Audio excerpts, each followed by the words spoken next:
Hello, hello, hello. I wish you all a very good first Advent. It's the last, four Sundays before Christmas. And yesterday I got a parcel delivery here from our... Oh, hang on, there's a doubling of my audio. There we go. I got my parcel delivery yesterday from Every, and they made it. Never know. Yeah, I would trust them less than I trust Santa, let's put it that way. But the box made it here in really good shape. Very slight dent on the corner, but nothing to worry about. And I've got the box now. Now, I've done a couple of videos before. There's a dent as well. Looking at the PDFs. But today I actually want to crack open the box and have a look what's inside. And yeah, share it with you. Yeah, this is going to be live, but also, of course, if you want to catch it later, it will be on YouTube, on my channel. Yeah. So, and I'm just noticing there's actually a channel here. P&P, that's my German one. The other one is RPG at the end. That's for German. That's for English. So let's crack it open. Nice sturdy box. Very glossy. Actually put that over there. There we go. Now I've opened it before. That's why it looks so orderly inside. Because I wanted to have a look. So we have the dice. And the dice are actually quite nice. They have good weight, a good color. I like this sort of ebony effect and ivory. Yeah, so you get the different sort of... it's not really white. Yeah, the new Forbidden Lands dice. Was it Forbidden Lands? Vaesen, the new Vaesen dice in the starter set. They are really, really stark white. Whereas these ones are sort of ebony. I like that much better. Bit aged looking. Oh, gold, if you want to call it that. And then we've got the inverted color here for the gear dice. They feel nice. They are slightly rounded edged. It's really nice. And they have a good weight. And they have a good sound. So that's always important. I think the most disappointing dice I had were the alien dice. Because they felt really light and hollow almost. But these ones are nice. I like them. So, then we have cards. We've got the initiative cards. We know those already. These are slightly matte. Quite sturdy. The shuffle test I did earlier, yeah, they shuffle really well. They don't get stuck to each other, right, Douglas? So you don't have a problem with this. Like you reviewed in the last set that you opened, I can't remember, was it Alien? Then we have some gear cards. Now these are always a little bit, okay, if you pick it up along the way while you're delving or whatever, you can just say, okay, here's an extra item for you. And you've got the stats on it, so you don't have to copy them into your character sheet. That's quite useful. But we have the incidental weapons, like flamethrower. We've got a grappling gun. We've got a long gun Zapti ×2. Great pistol. Fusillade weapons ×2 here. The spewer looks interesting. Like a heavy machine gun. Lumen rifle, laser rifle, essentially. And a coiler rifle, which is basically mag rail. So then we've got a couple of diving suits, enough for 5 people. 1 heavy, 1 light, 3 medium. And then we've got these information cards, these discovery cards. And basically they contain bits of information that you might get while you're playing the campaign. They're numbered, so this is from the beginning of the campaign, and then goes to number 4, I think, towards the end. So that tells us something about the campaign already, the structure. So let me pop those cards over there. So, game catalog, yeah, always useful. I think I own most of that stuff. If you don't, and you're looking for another game, right now the Black Friday sale is still on, and you might be able to get a bargain. So, we've got a couple of the tokens loosened. That's probably because I had this out earlier. Tokens, I don't know what we need these for. To be honest, they are blight markers. And something else. Don't know. Maybe enemies. Maybe something else. So I'm going to put those away. I'm not going to review them, but we have ship markers there, and we've got explorer markers, and we've got some rovers. So we come to the big book. The big book here is Flowers of Algorab. That's the campaign book, 190 something pages. Soft cover, glue bound. Everything is quite glossy. So we get the dark color scheme for what I call the accent pages. And then we've got the ebony one, sorry, the ivory one on the other ones. So accent page, you have a splash of a nice bit of artwork. They're always great. Then we've got the bits here, what's in the box. And then we go into the campaign settings and the secrets and the different chapters. Now, I don't want to say too much, spoil it too much. Let's say I read through the campaign on PDF. It is varied. I like that. It's got a very, very fixed entry points. Then you can, in theory at least, spread out a bit and go to 1 or 4 chapters. I think it's 4.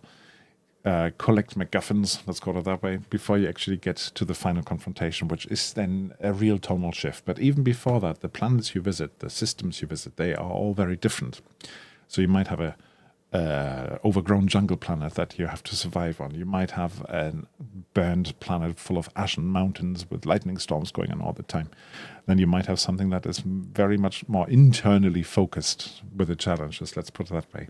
So they're very varied, and they come to a showdown, and that showdown has got a considerable shift in tone. And then before you, or if you play through it, and I think it's a really cool endpoint, the encounter, should you survive, it doesn't change the setting massively. There's new insights, there's new knowledge, of course there is, but at least you can still play in that setting, which you can't do with easily, with mercy of the icons. So I like the idea of it, and the idea is that basically each of these campaign boxes, I don't know when the next one might come out, tells one mystery. And this mystery here has something to do with the other great ship that was lost. So the Nadia, I think that's safe to say, is the mystery of the Nadia. Yeah, and the Third Horizon, you had 2 ships. One was the Zenith and one was the Nadia. And the Zenith, basically, they got separated. And the Zenith was basically Coriolis, the space station later on. And this one here is trying to find out what happened to the Nadia. And it's suitably dark. Let's put it that way. So, campaign book, full of spoilers. This one is not. This one is actually player-facing knowledge. That's the idea. So they call it the Expedition Booklet, or Gazetteer, they call it in here. And you are moving along the arm, the Hammurabi arm.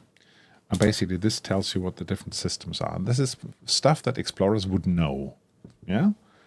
I don't know how many of my players would actually sit down and read 25, 30 pages. The whole thing is over 40. But at least you could share it with them, yeah? Depends on your players.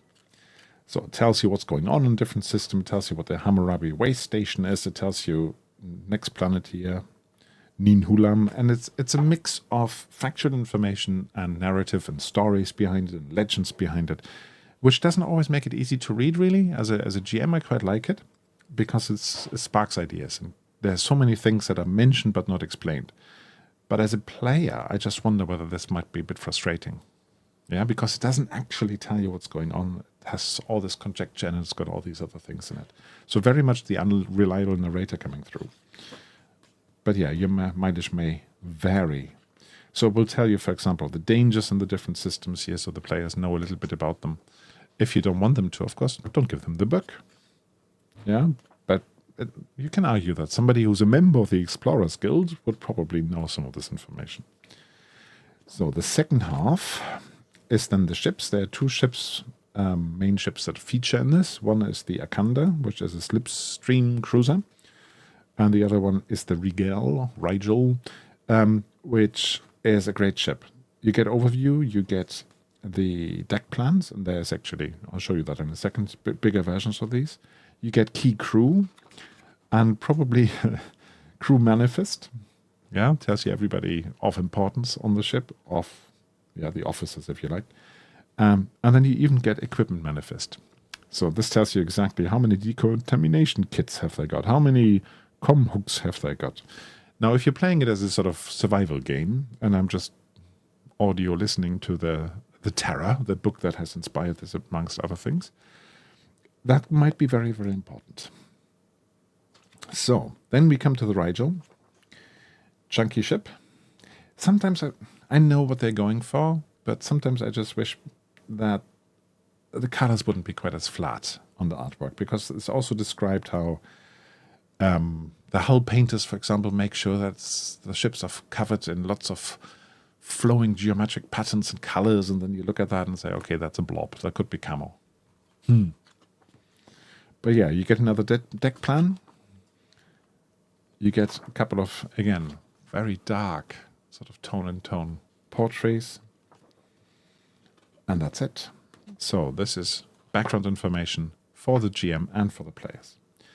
We then have our Grasshopper shuttle. Now my intrepid group have taken off in theirs.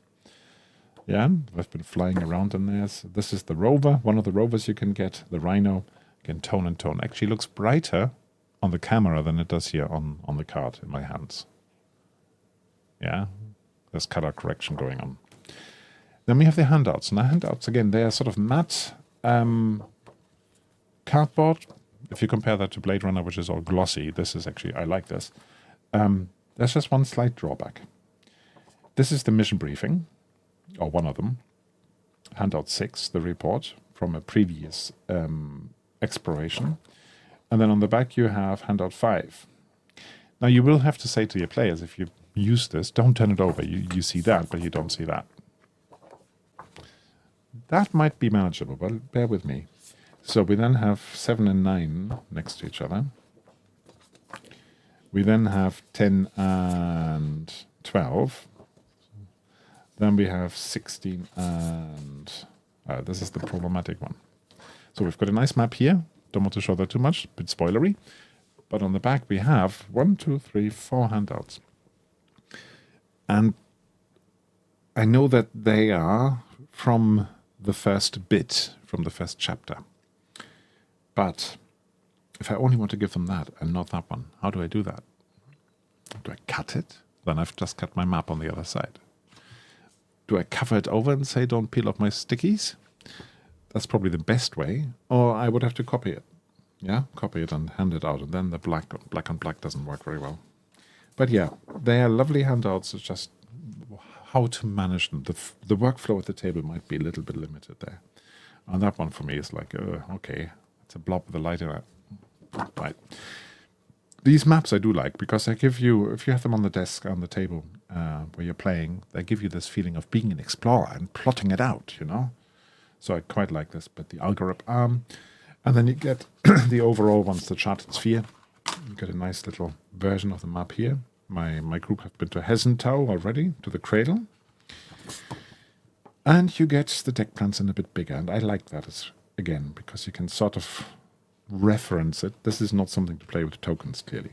But you can reference it, and it creates a mood. And to be honest, having that a bit bigger, I might even put that up on my wall.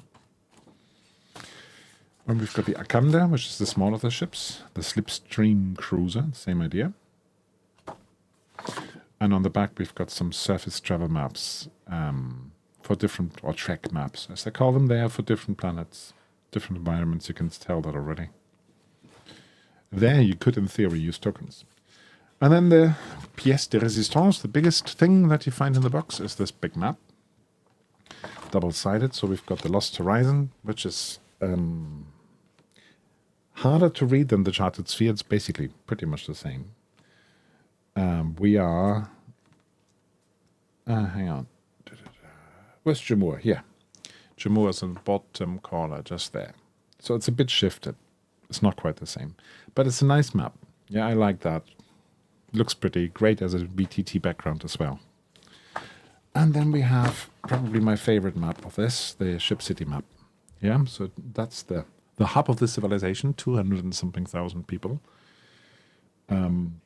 live in that. And as I said, the whole civilization, the whole diaspora might be above 250,000, maybe 300,000. That's it. Interesting. But anyway, I like this one. It really reminds me of Djachroum maps from the first D20 version of Coriolis. If you want to find out more about that, you can actually have a look at Drive-Thru. There's a translation which I made with approval, with permission from Free League, and it's pay what you want, so you can go and grab it there. Anyway, so that brings me to the end of the unboxing. If you want to know more about it, then do ask. I'm always happy to answer comments.